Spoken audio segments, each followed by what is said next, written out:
Okay, good morning, everyone.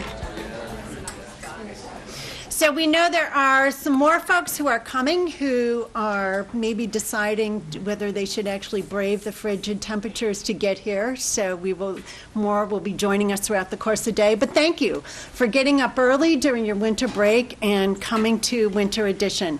I'm Marianne Crosley. I'm the president and CEO of the Cleveland Leadership Center. We are the organization that is sponsoring this event today.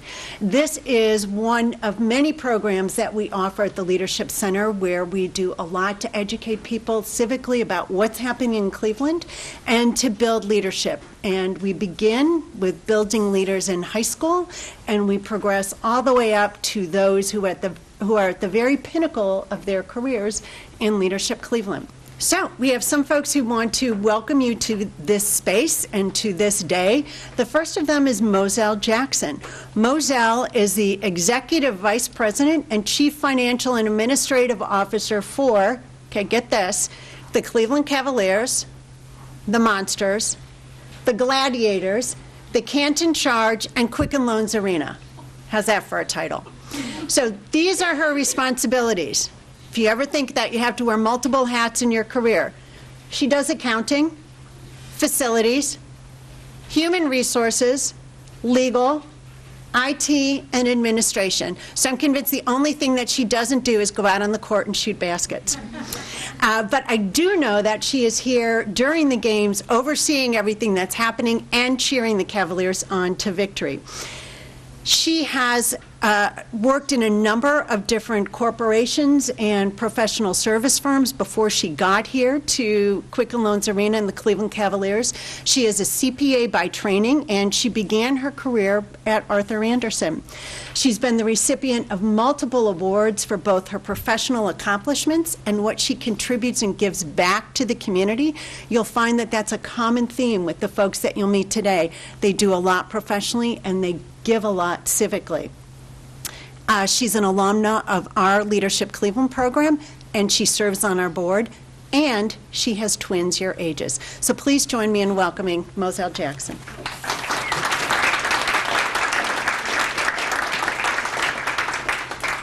Well, that was a lot of hype. I guess I better live up to that. So welcome, everyone, to the Q. Hopefully you could hear me.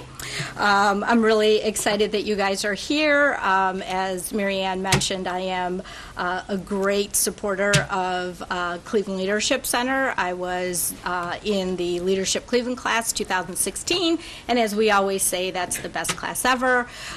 So this is an organization that really, as you can see, you know, from the time you're very young to the time you're a little bit more established in your career is very, very beneficial. So I would encourage and reiterate what Marianne said just about networking with each other, with other folks. It's really important, but the first step is you're here this morning on this bitter cold day. So welcome again to Quicken Loans Arena.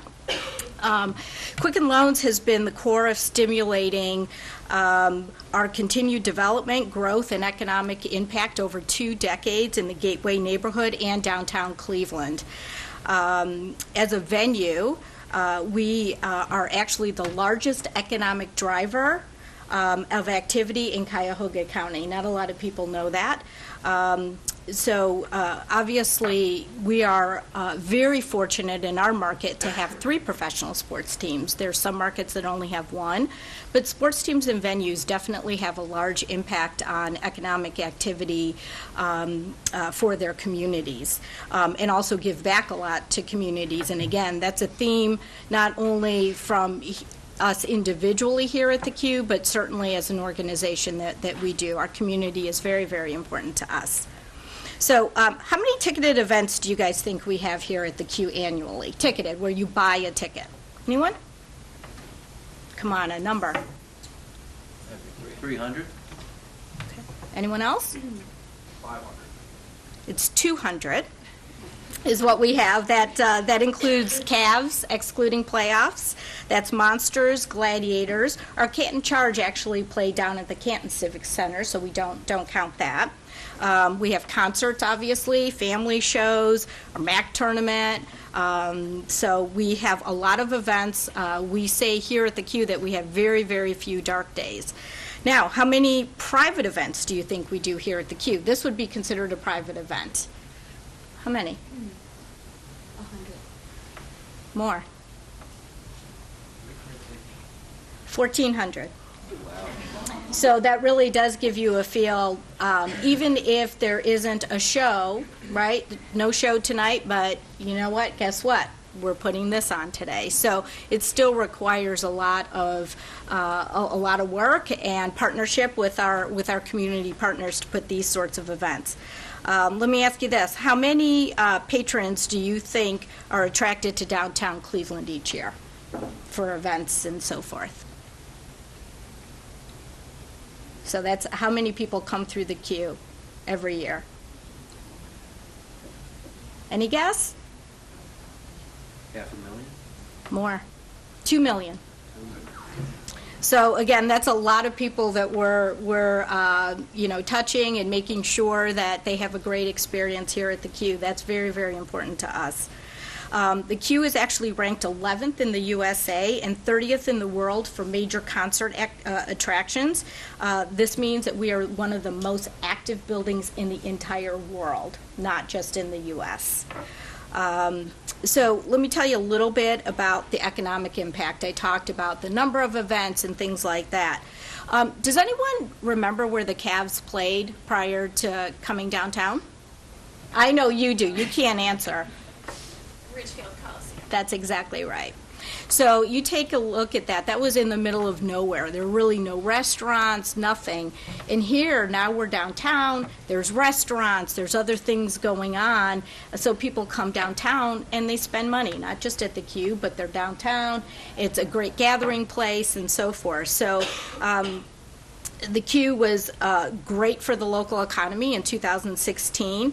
We generated over $245 million in direct spending, and that really is creating and retaining jobs. And that's not just here at the Q, that's around the surrounding areas. We generated a total of $44 million in tax revenue for both the city and the county, which is amazing. And since we've opened, we've generated $2.7 billion in direct spending, directly related to the Q, the Cavs, and all the teams here. And we've generated over $500 million in tax revenue. So now we're really excited to kind of go into the next phase of the Q, and that's the transformation. Anyone heard of the renovation we're doing? So it's going to be a $140 million renovation. It's been a great partnership so far with the county and the city. It's 50-50 private-public partnership. And so we're really excited that over the course of the next 18 months or so that we'll be in transformation mode, and we're excited to be the continued part of the transformation of Cleveland. So I'll pause there and see if anyone has any questions for me. Gonna make it that easy, huh? Hi. So how much can you attribute that, or how much did you guys see in the Quicken Loans Arena when LeBron James came back to Cleveland? Yeah. Well, that obviously can be measured in a lot of different ways, right? I mean, I think the very first impact that we saw was obviously ticket sales, right? That's the first and foremost.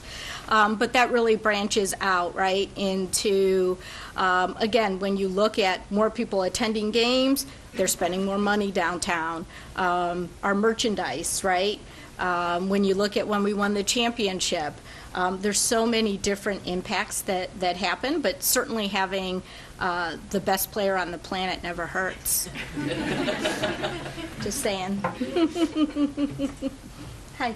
So were you a sports fan first, or what were you first? Yeah, so I'm a Cleveland girl, so I grew up in this town, and you know I've loved and what's that? Where? Oh, I grew up in Cleveland Heights. My family and I live in Solon right now. We've been there for almost 18 years, and so I love sports. But honestly, coming out of school, you know, there's a lot of sports programs now that schools have. There were no sports programs back then, and I really didn't think about it as a career. And having the opportunity here, it's interesting because I always thought, I'm like, how difficult can it be, right? They sell a hot dog, they sell a ticket, and they sell a Coke, right? And you're Pepsi, we're a Pepsi building, I shouldn't have said Coke. How hard can it be? But, what I learned is it's a very, very complex business model. So, there's a lot of things. Are they going to get a tour today, Mary Ann? Do you know? It's not planned. Okay. But Just even when you come into the queue and you're walking, you'll see a lot of different, maybe even company names and things like that. Like, I laugh because I'm like, sales will sell anything that they can. But that's true. You guys have been to games and events and things, and, you'll see different, what we call sponsorships. So it's a lot of complex. It's a very, very complex business model. I mean, we get TV money from the league from a national perspective, so we don't generate everything here, but the team split that. So you've got luxury tax and all of that as far as players go. So it's a complex business model. So to answer your question, I was always a fan. Never really thought about it as a career, and now I don't know why it took me so long. So. Anyone else? Hi. So when did you put the green light on the renovation? Yeah, so we had been working extensively with the county, specifically in city, and we really got the green light in September to move forward with it, and then bonds were issued in October. So, hi. I wanted to know what types of difficult decisions you face most often in your job. Yeah, the great thing about my job is that no day is ever the same, so it really depends on the day. We vet a lot of different initiatives. We're, with an owner like Dan Gilbert, we are always trying to be on the cutting edge, very innovative, so it really depends on the day. Hi. When it comes to national events like the NBA All-Star Game, Yeah. NCAA wrestling championships, Yep. Does the Q pursue getting them to come to Cleveland, or do they come to you guys saying that we want to have it here? Yeah, that's a great question. So let's take it from sports, and then we'll take it from other events, and I'll give you some examples. So any sporting-related event, we work very, very closely on bids with the Sports Commission. So we are hand in hand with them, putting a bid forth as a community. For us, it's not just about the Q and the Cavs and everything we do here. It's about our community. So we really take a very, very collaborative approach to that. Let's take the RNC as a non-sporting event, although some may have call politics definitely a sporting game. But so with that, we worked very closely with our host committee that was set up. And, we worked to explain not only the attributes of Cleveland, but specifically of the arena. If the arena didn't work for the RNC, Cleveland wasn't going to get it, regardless of other infrastructure. So there were certain cities like Vegas and Cincinnati that pulled themselves out of the running because they just didn't have the facilities from an arena perspective, a venue perspective to do it. Does that answer your question? Yeah. Okay. Anyone else? Well, thank you. I appreciate it. Welcome again to the Q. I hope you have a great day. And Mary Ann definitely has my contact information, so I'll look forward to hearing from some of you. Have a great day.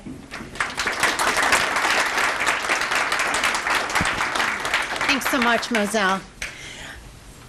So the next individual I would love for you to meet is Maureen Drabick. Maureen is the Chief Talent Acquisition Manager at Sherwin-Williams.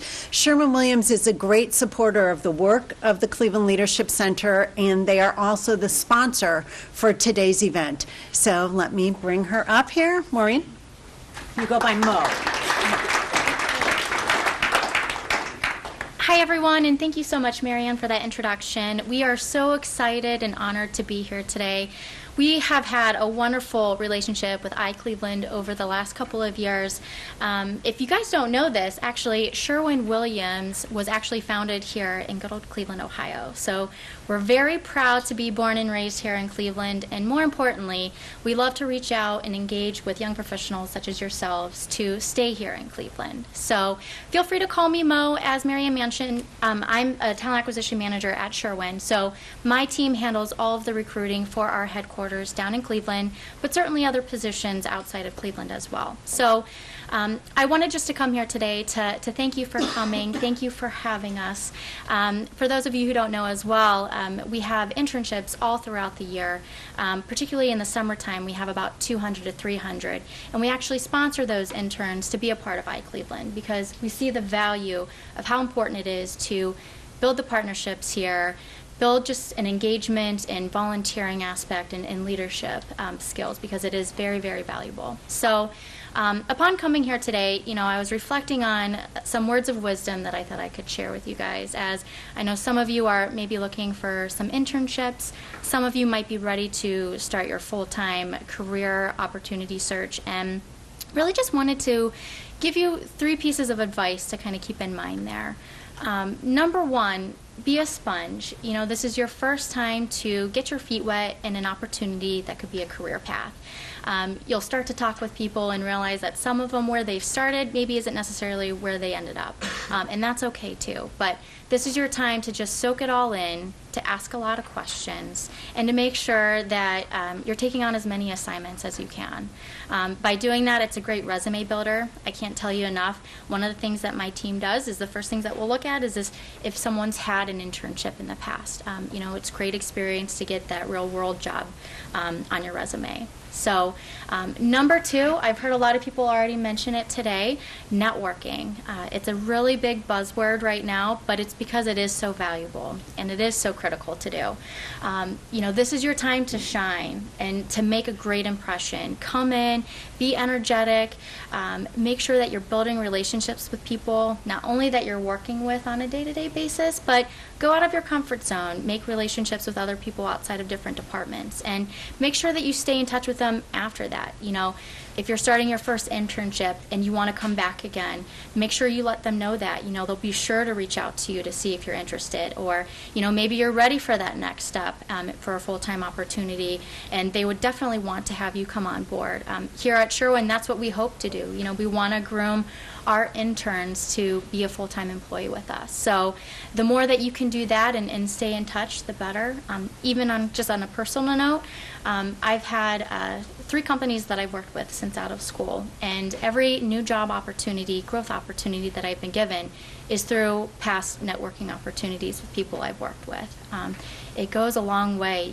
They can put in a great recommendation for you, get you face-to-face with the recruiter or the hiring team, and so it's so valuable. And if you do decide that you don't want to move forward with that company, that's okay too, but they could move on to another company and into a different role that you might be interested in. So make sure that you're finding those relationships, building them, and who knows, maybe you could find a mentor that can kind of help you find your career path. And not everyone has the same one, so kind of give you the different avenues there. And then lastly, sounds kind of silly, but it's true. Make sure that you're having fun with it. It's a great time for you just to, as I mentioned, make that great impression where if you come in with any task, no matter how big or small, with a positive mindset, an energetic kind of can-do attitude with a smile on your face, it truly goes a long way. The more grateful that you are for the different opportunities that you have, and you start that young in your career, it'll be a great building block moving forward. So I hope that you just keep this in mind as you're maybe starting some new opportunities or maybe currently in one. And then speaking of opportunities, certainly want to mention that we're always looking for interns here at Sherwin and also full-time opportunities. So I have my team here, both Nicole and Chris in the back there. They'll be sitting at the table with me. So please feel free to stop by and network. Make sure that you let us know what you're looking for. We could certainly let you know of the opportunities. We have a lot of summer internships coming available in the springtime. So would love to tell you how to get more involved with that. But please don't hesitate to reach out if you have any questions there. So more importantly, thanks again for coming. Thanks for having us today, and have fun. So the next person I would like you to meet is my boss, the board chair of the Cleveland Leadership Center, Larry Asker.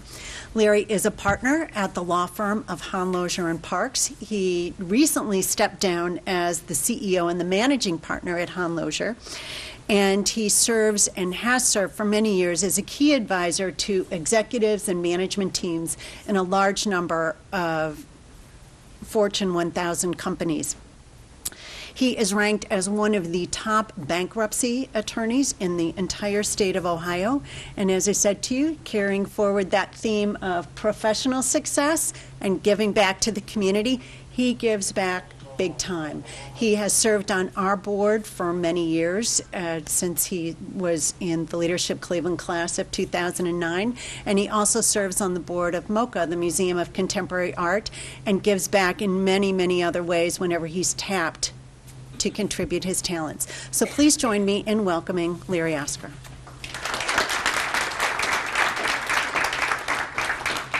Thanks, Mary Ann, and thanks to the Quicken Loans Arena and Moselle, and to Mo and Sherwin-Williams. And welcome, everyone. The first piece of advice I'm going to give you, and I'll be very brief, is take what Mo said incredibly seriously. She's given you fabulous advice, and Sherwin-Williams is a phenomenal company. You should all have the experience of working or shopping Sherwin-Williams. And she's really serious that all these jobs connect. Now, their CEO, John Maricas, he started more than 30 years ago with Sherwin-Williams unloading trucks with paint cans. And so it's a company that is worth your attention.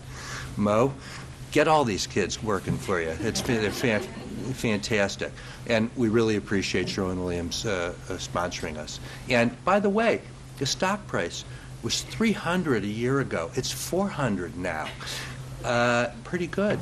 Any event, welcome here. We're really excited. One of the most important missions that the Leadership Center has is building and enhancing our community. And one important way that we do it is to attract the talent back to Cleveland, because you've got a lot of great companies here, and you've got a lot of great history, and you've got a phenomenal future that we're looking at in the tech and the entrepreneurship world, as well as the established Fortune 100 companies like Sherwin-Williams and Eaton and others that where people serve on our board are great. But the vibe here is terrific, and we want to attract you back.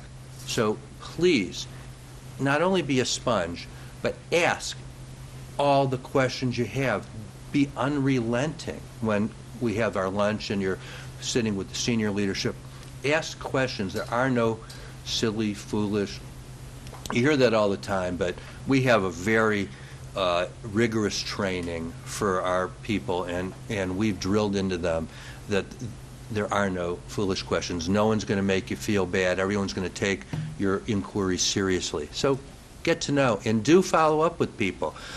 Someone I met, a freshman at Case Western 5 or 6 years ago, and I thought, wow, a freshman, she's coming to this. Well, now she's a couple of years at Deloitte in their consulting practice, and she's working with a leadership center on a volunteer basis. So these opportunities lead to jobs and lead to networking. So please do it.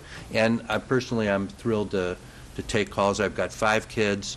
And I love helping younger people. The youngest now is 27 and just got engaged. So I'm looking at you all as younger people and excited to help you. So thank you so much for being here. We really appreciate it. I'll see you at lunchtime.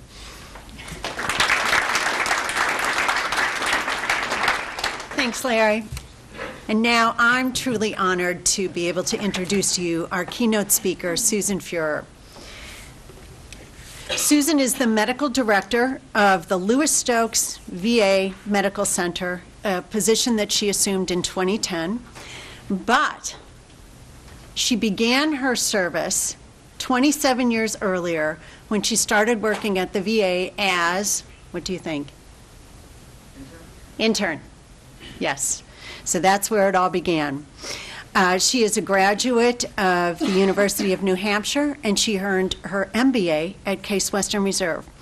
Her service with the Veterans Affairs has taken her from Cleveland to Montana in the roles as administrator, chief information officer, and she has served on the healthcare task force to nationally develop the plan to bring healthcare for veterans into the 21st century. She is deeply, deeply committed to the mission. And of course, in addition to being a leader with the Veterans Administration and Louis Stokes, and when I say leader, if you had a chance to look at her bio in your program, listen to these stats. We have here the VA's third largest healthcare system. It serves 112,000 veterans annually. Ms. Fuhrer oversees an operating budget of $1.2 billion, and she leads a team of over 5,000 employees, an incredible amount of responsibility. Her leadership is recognized here locally, and she was tapped as one of 25 women leaders from across the country to be featured in the book, Uplifting Leaders Who Happen to Be Women. I know she's going to have some great insights for you on your job search, your career journey, as well as leadership and her own journey. Please join me in welcoming Susan Fuhrer.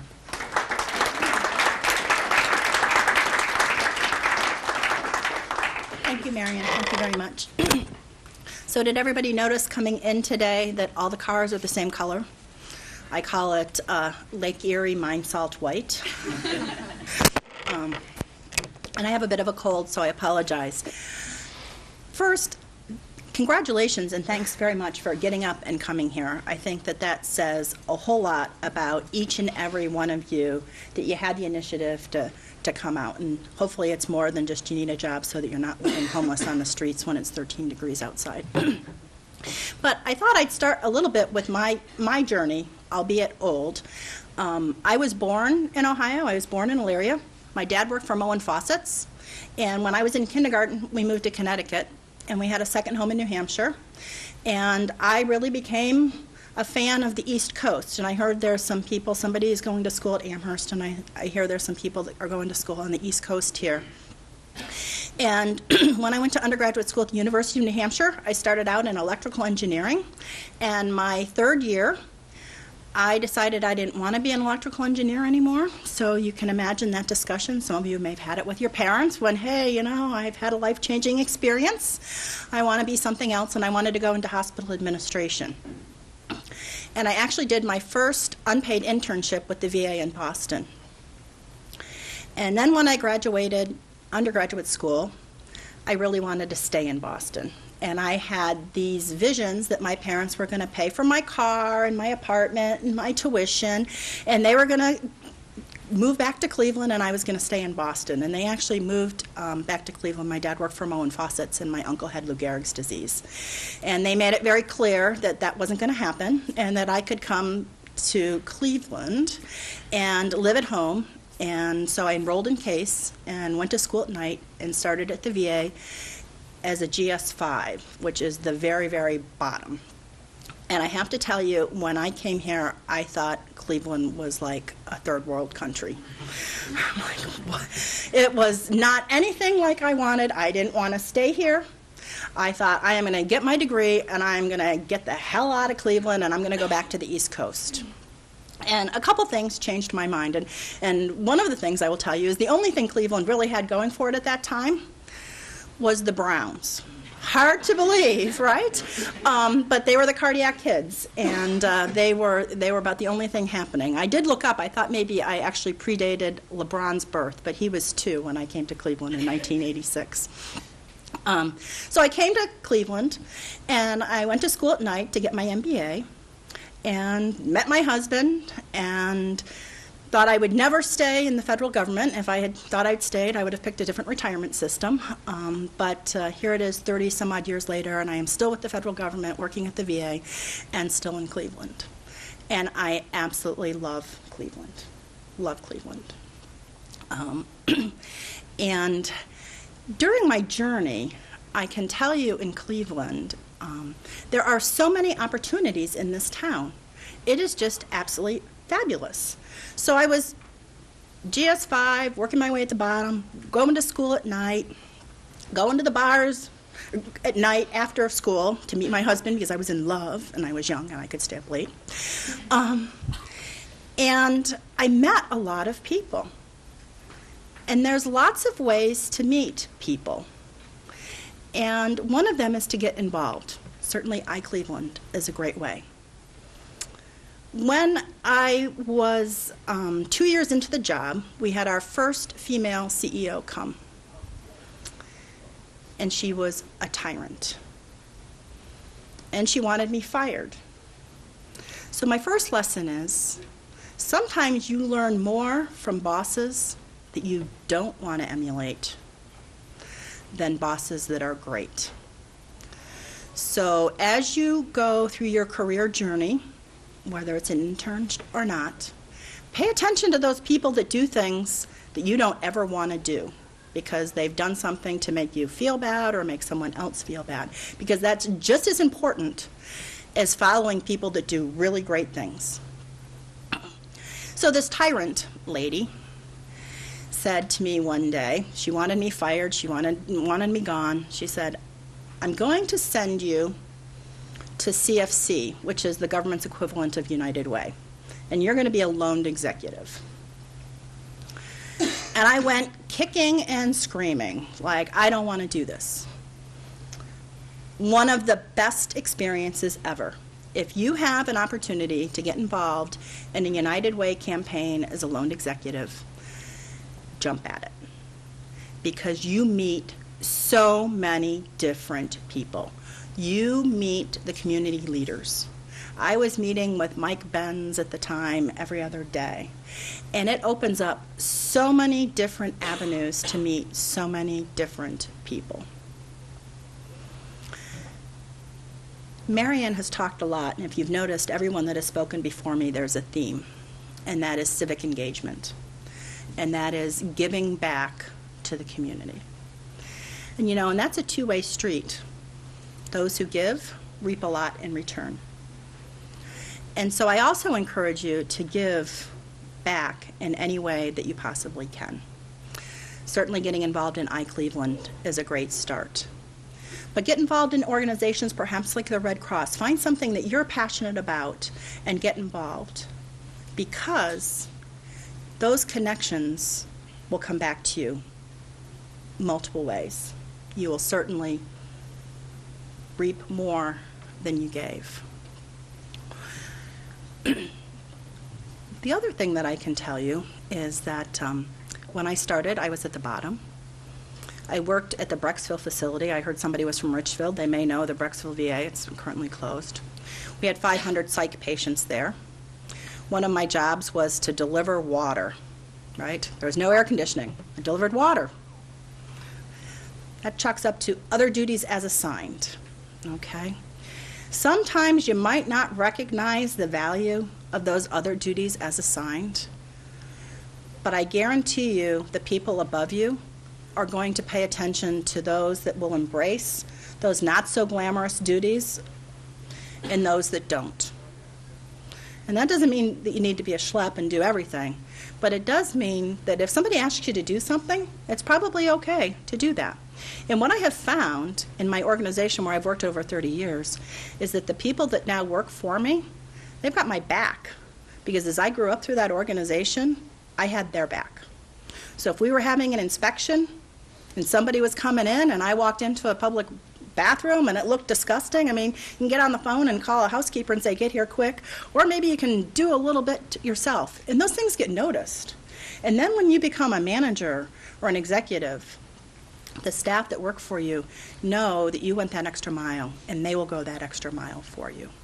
So it's certainly important on your way up, and it's equally important when you're at the top, because you want the employees that you lead to trust you And one of the ways for them to trust and make sure that you believe that you're engaged is to know that I don't ask any of my employees to do anything different than I am willing to do myself, short of going to the operating room, because I can't do that, because I'm not technically competent. The third thing is to really make sure that you set yourself up with lots of different mentors. And I talked a little bit about learning more from people, leaders that you don't want to emulate. But you know, not every mentor is the end-all be-all mentor. And you need to have several different mentors. And I encourage you to do that too.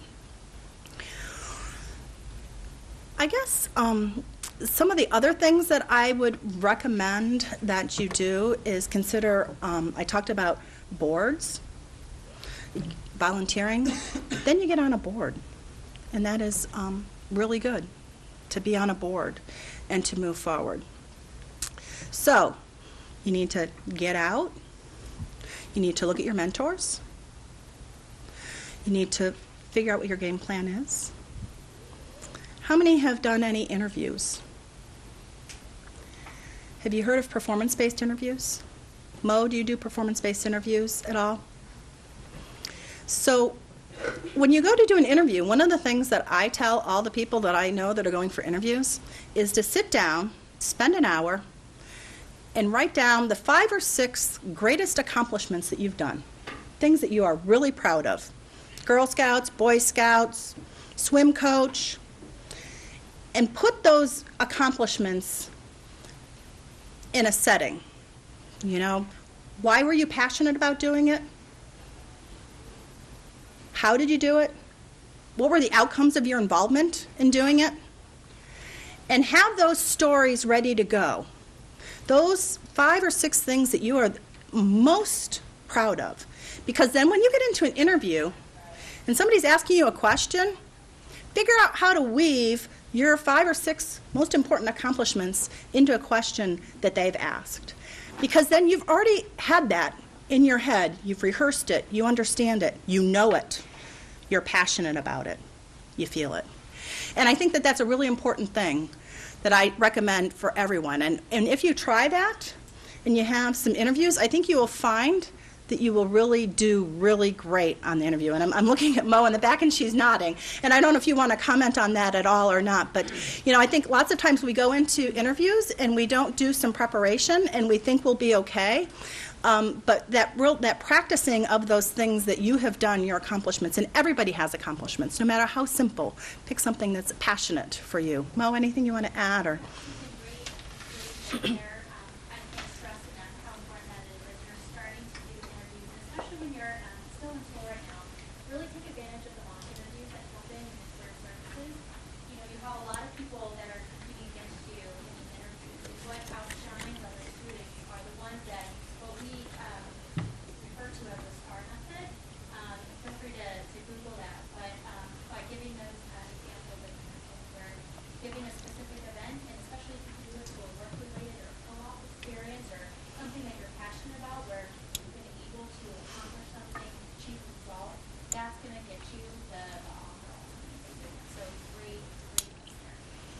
the other thing is to be Horseshack. Now, does anybody here know who Horseshack is?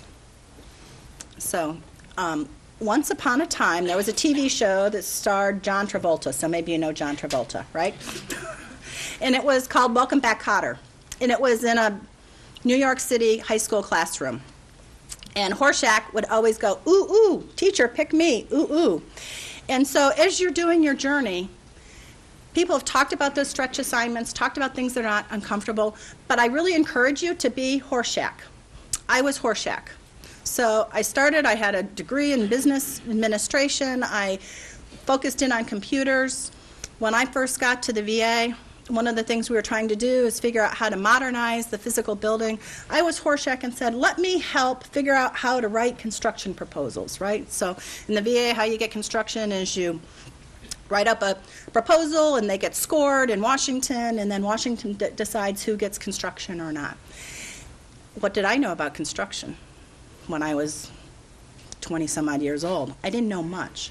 But what I did know is the importance of what new construction in a hospital meant for patient safety and quality. So I worked with the engineers and I wrote construction proposals, and we've had over $1 billion worth of construction at Wade Park. And now as the CEO, it's really important for me to know about that. But had I not, if I had been at the board table and just sat kind of in the quiet when people were talking about doing these proposals, and I'd said, well, that's up to the engineers, I would have never learned that.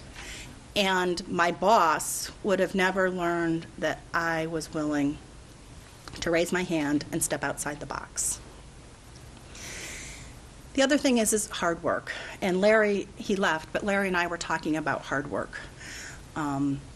This is a little bit difficult with some the younger generation because the work ethic has changed, and there's certainly a very importance in work-life balance, but it is also extremely important to be able to show up for the job and be present in the job and be committed to the job.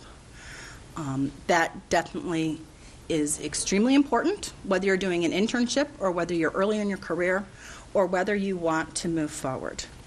I can tell you I will never hire somebody that has worked in my organization and comes for an interview and tells me all the things that they're going to do when they get the new job. But yet they didn't or weren't willing to demonstrate all the things that they could do when they were in the job they were in. So it's really important that when you're in a job, you are committed to that job and you're willing to seek stretch assignments above and beyond that job. I never looked for my next job necessarily. I always tried to be the very, very best that I could be in the job that I was in, and I got noticed for promotions.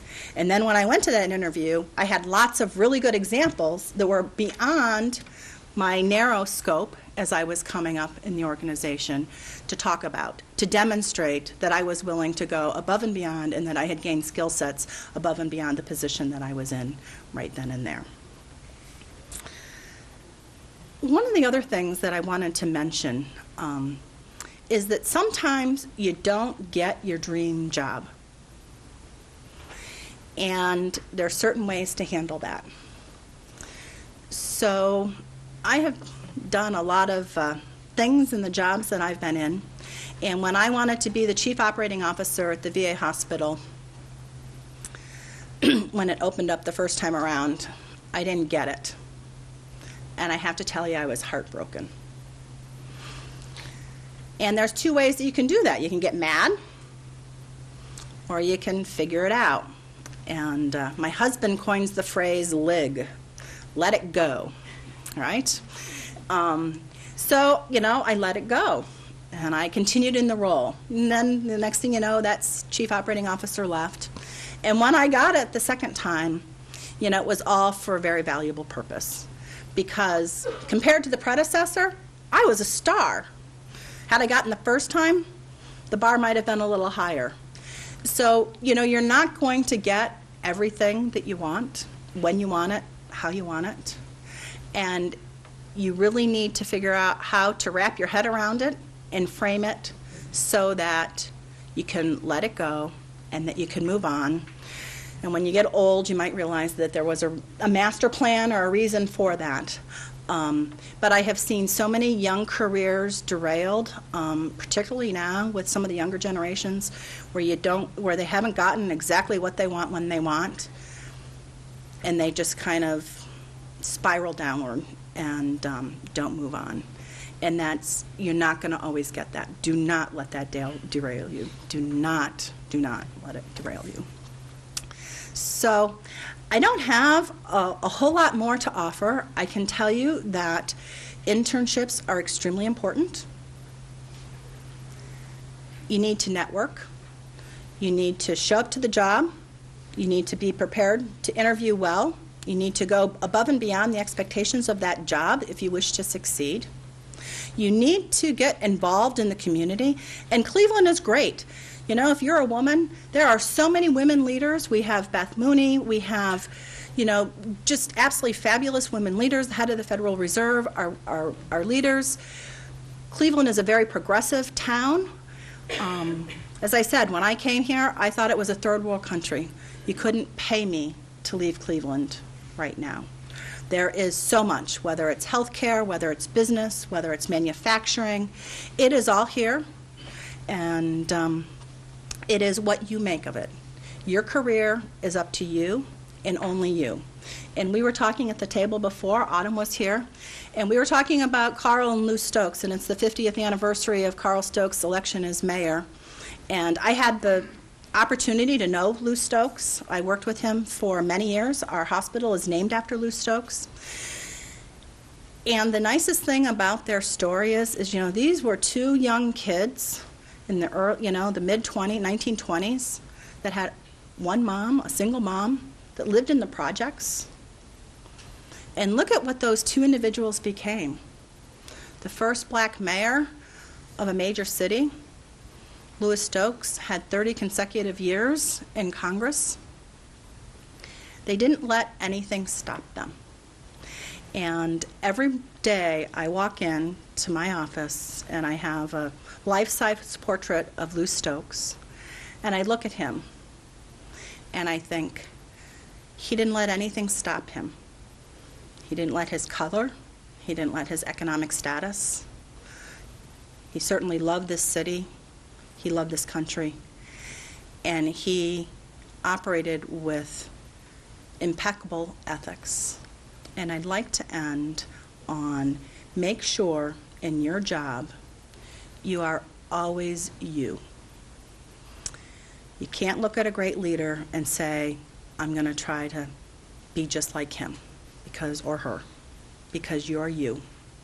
And you need to be you. And you need to operate in a manner that is within your moral values. And if you do that, and you work hard, and you prepare, and you network, every single one of you is going to have an absolutely fabulous life, and I sure hope it's in Cleveland. Thank you very much.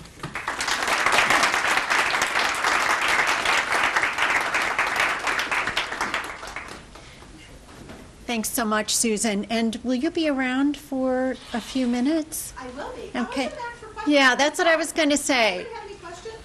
I'm not on my A game today. I'm sorry. Come on back up. Come on back up. I'm gonna start with a question, and then while you all are thinking, and that was, I had mentioned that you were interviewed for the book about leaders who just happen to be women. Can you describe a little bit about how did you get your thought process around what you were going to share with them, and what were the critical aspects of leadership that you wanted to convey? Sure. So I was very honored to be Brown Flynn, which is an organization here. It's a two-women company. I don't know if you know Barb Brown and Margie Flynn. But they are absolutely fabulous women, and their story is fabulous. So they actually worked at National City Bank years ago, and when they started having their children, they decided to start job sharing. And they talk about working for a woman who wasn't the best role model, and so they ended up going on their own, and they've been in business for 20 years. And every few years, they make a contribution back to the city, and this past year it was a book. And so when I got to be interviewed, or when Barb and Margie came to interview me, I thought, really, what do I have to say? And, there's a lot going on with women and sexual harassment and things like that in the media today. And one of the things that I can tell you is that I grew up in the 80s and the 90s in an organization that was predominantly men. Most of the physicians were most of the physicians are men. And part of my leadership journey has been, certainly you have your ethics, you have your boundaries, but you also have to realize you are in a real world environment. And I work in a hospital with World War II veterans, okay? So I grew up, and they are the good old boys. And these good old boys have said some crazy things, and part of it is, as I was talking about how I was preparing, and I've been at City Club, and there's been a lot of questions. I think Jerry Sue Thornton termed it best, that, you know, if you're on a golf course and you're going to tee off and all you're thinking about is the sand trap, you're going to hit that sand trap. And if you are a woman and you are in the environment, you know, certainly sexual assault, sexual harassment is not tolerated, but you have to have a little bit of a thick skin too and realize that sometimes you just need to let things go. And that's just my personal opinion. I believe that, you know, if some guy said, "Oh, honey, you look beautiful today," or "Sweetie," there are lots of young women that are coming into my office that are totally offended by things that I think, I used the word at City Club, harmless, and I got called to task on that a little bit, which is fine. But I think you have to pay attention to when things are harmless and when things are not harmless. And, you know, I am of the opinion, if you want to run with the big dogs, you got to be prepared to run with the big dogs. Now, with that said, everybody needs to be treated with professionalism. I do take into account that I work for the federal government, so perhaps there's less tolerance. I have never had to worry about losing a job over harassment. So that was a lot of the theme of the book. But with respect to leadership, some of my comments, I mean, I am really about a transparent leader. I am who I am. I started at the bottom, I worked up, and it is my privilege to provide care to the 112,000 veterans that entrust us with their care, and you know, it's just my honor to lead and to serve. Are there any other questions? Yes, Autumn. So you were just talking about kind of like your ascension, like to the top of like your field, and like starting at the bottom and like going to like being in charge of like over 5,000 people is kind of like a big deal. Was there any point in your career in which you were like kind of like, crikey, like I have a lot of stuff to like deal with, and like how did you kind of like settle into your leadership role, like considering like you were a woman during that time, and you know, what were some things that you did to help with the change perhaps? Sure. So did everybody hear Autumn's question? It was, you know, the journey up, being responsible for 5,000 employees, how do you do things? You know, so the nice thing about everybody's journey generally is you don't end up at the top right instantly. And it took me a while to get to the top, which was, I think, really, really good, because you learn a whole lot. And I certainly don't confess that I know it all now. I am still learning every day. One of the things that I've deployed is as I've grown up, when I speak to our mid-level managers, our frontline supervisors, I think it's the hardest job in any organization. Because when you're a frontline supervisor, you have people below you that have all these expectations, that think you can just like twitch your nose and make them better for them. And then you have a whole bunch of people above you that think that you can twitch your nose and make it better. And so that value of the first-line supervisor position is extremely important. And one of the things that I have learned through my management and leadership journeys is to trust my employees but verify. So, you know, you get to the point where you start to have to rely on other people. And I'm going to make a grand assumption here that we've got a bunch of really smart, dedicated overachievers in this room. And you are used to perfection. And when you are in charge of only what you are in charge of, you can make it perfect. But as you start gaining responsibility and taking on responsibility for people that work below you, you may find that you are not working with the same caliber of people below you that have that same mindset. And that is something that you have to figure out on your own, how to wrap your hands around that, head and hands around that. Because it is a challenge. You know, when you are a staff person, you rely on you. As you move up the organization, you start relying on more and more people. And there is no way in my position, so it's a hospital. So it's got 2 million square feet of electrical and pipes, and, you know, I'm waiting for a pipe to break now because it's so cold out somewhere in the hospital, and there's doctors and there's nurses. No one person can know it all. And so as you move up, you have to trust others, you have to verify, and you have to be able to build a team. You have to be able to get the people that are working for you to cover your back for you. Does that help? Any other questions? Yes, sir. So even now, with the extremely high level of success you've attained, are there still mentors in your life that you Absolutely. So the question was, do I still have mentors? I will have mentors to the day I die. And I encourage everyone to have mentors. And I am always seeking out new mentors. So one of the best parts of the book, Uplifting Leaders, was I really got to meet a whole new group of people in the city of Cleveland that I had not touched base with before, that I now consider my mentors and my friends. You go to mentors for different things, and you go to mentors for different things at different points in your career. And so now that I'm at the CEO status, I am really looking towards other CEOs. I work for the federal government. I look for non-governmental people that can help me with their journeys. And I have to tell you that one of the most important things is that I am out and about all the time talking to my employees. Because, well, maybe not a mentor role, they are the ones who are going to tell me the things that I need to know about so that I can address them before they become an issue and I end up on the front page of the Plain Dealer. So always, my philosophy is stay in touch with your employees and listen to your employees and make sure that you have an organization that your employees feel most comfortable coming to you with issues rather than going somewhere else with their issues. Anything else? Yes. I want to know what you listen to in your car. So, good question. So I will tell you, I don't listen to NPR, which is interesting. I am really fond of really loud music. I am a creature of the 80s. And I have probably like 30 set stations, and I drive from Westlake to University Circle, and I probably change it like 100 times on my way to work. Anything loud, usually from the 80s or 90s.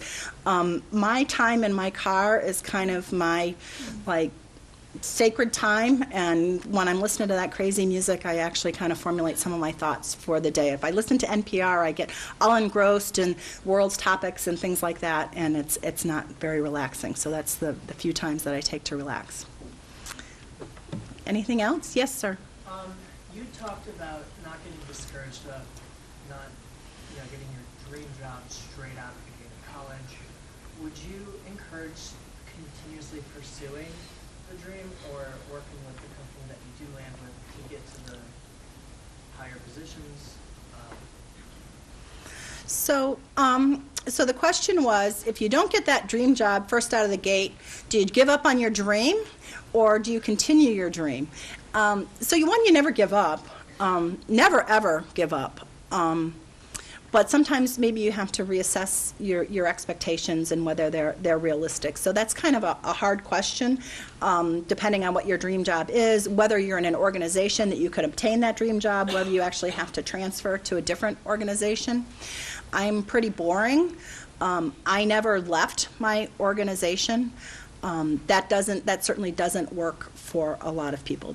I am certainly a minority where you can start at the very bottom and go to the top in one organization. Now, the fact that my organization is so large helped, and during that time I did take some difficult assignments. I went to, as Marion said, I went to Montana. I was in Helena, Montana from October to February in 2010. And if you think it's cold here, you've not seen cold at all. My husband called, and I saw my husband twice in that 5.5 month time.